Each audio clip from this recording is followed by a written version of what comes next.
Story time, story time. Oh, oh, oh, it's story time. Story time, story time. Let's read a book! Hello and welcome to Storytime. Tonight we are going to read The Desert is Theirs. This one goes out to my awesome cousin Ella. There is no place for anyone who wants soft hills and meadows and everything green, green, green. This is for hawks that like only the loneliest canyons, and lizards that run up the hottest sand, and coyotes that chase the rockiest trails. It's for them, and for birds that nest in cactus and sing out over 1,000 thorns because they're where they want to be. It's for them, and for hard, skinny plants that do without water for months at a time. And it's for strong brown desert people who call the earth their mother. They have to see mountains and have to see deserts every day where they don't feel right.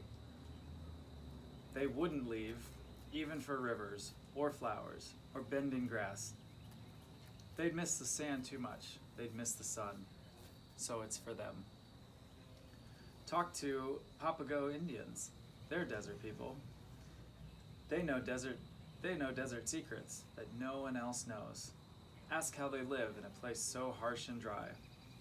They'll say they like the land they live on, so they treat it well, the way you'd treat an old friend. They sing it songs, they never heard it, and the land knows. Ask why they chose a place where life would be so hard. They'll say that once at the beginning of time, Earthmaker painted out a dab of dirt in his hands, and greasewood bush grew there. Greasewood, so you know it was desert. You know, it needed desert people. Even then, Coyote was around giving advice and scattering seeds on the sides of hills. Where he dropped the seeds, you see Sagura cactus growing now. Spider people were there too. When the new world wobbled, they sewed earth and sky together. It's together still.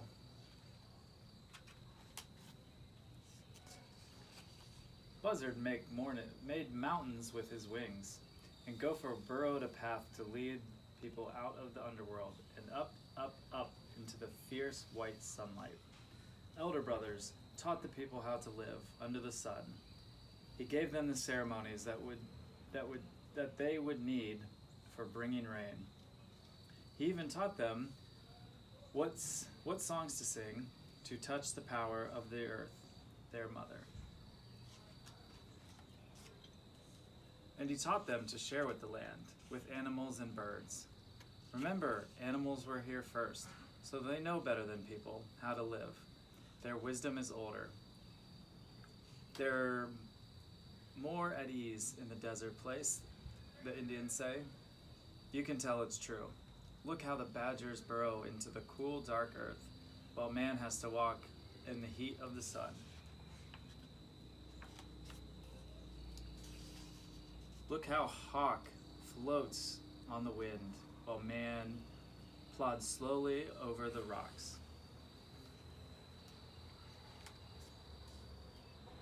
Papagos try not to anger their animal brothers. They don't step on a snake's track in the sand. They don't disturb a fox's bones. They don't shove a horned toad out of the path. They know the land belongs to spider and ant, the same as it does to the people. They never say, "This is my land, to do with what I please." They say, "We share. We only share." And they do share. A deer likes the same sweet seeds and wild berries that Indian children hunt.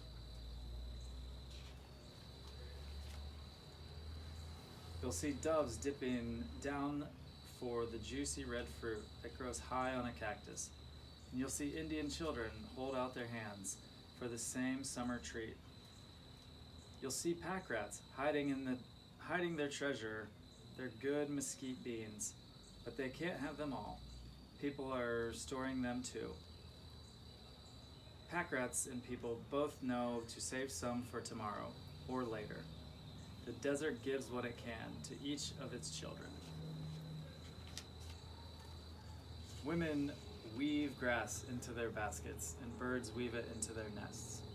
Men dig in the earth for soil to make houses,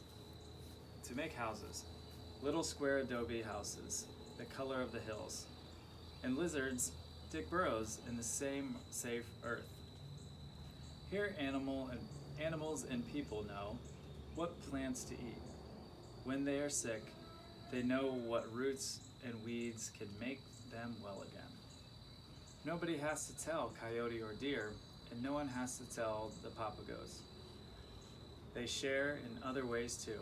They share the feeling of being brothers in the desert, of being desert creatures together. A year that is hard for people is hard for scorpions too. It's hard for everything. Rain is a blessing, counted drop by drop. Each plant finds its own way to hold that sudden water. They don't waste it on floppy green leaves. They have thorns and stickers and points instead.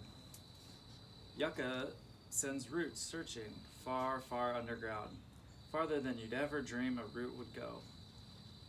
And Segura is fat after rain, fat with the water it's saving, inside its great stem. Give it one summer storm, it can last a year if it has to.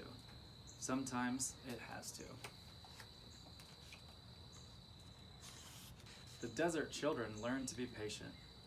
Hidden in his burrow, kangaroo rat spends each long day waiting for the heat to fade, waiting for darkness to cool the desert where he runs. So he runs sometimes. So he runs sometimes. A weed may wait 3 years to bloom, just so it blooms sometime.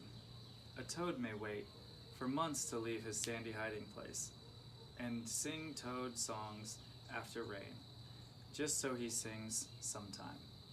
Desert people are patient too. You don't see them rushing. You don't hear them shouting.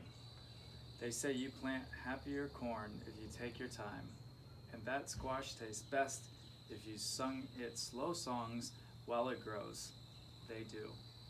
Anyway, the desert has its own kind of time that doesn't need clocks.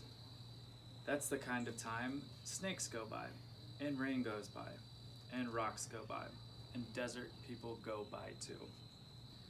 That's why every desert thing knows when the time comes to celebrate. Suddenly, all together, it happens. Cactus blooms, yellow and pink and purple.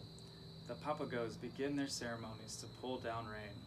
Every plant joins in. Even the dry earth makes a sound of joy when the rain touches. Hawks call across the canyons.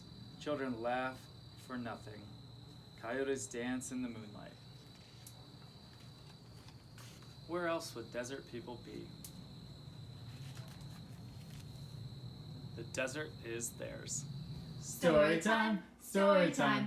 Oh, oh, oh, it's story time.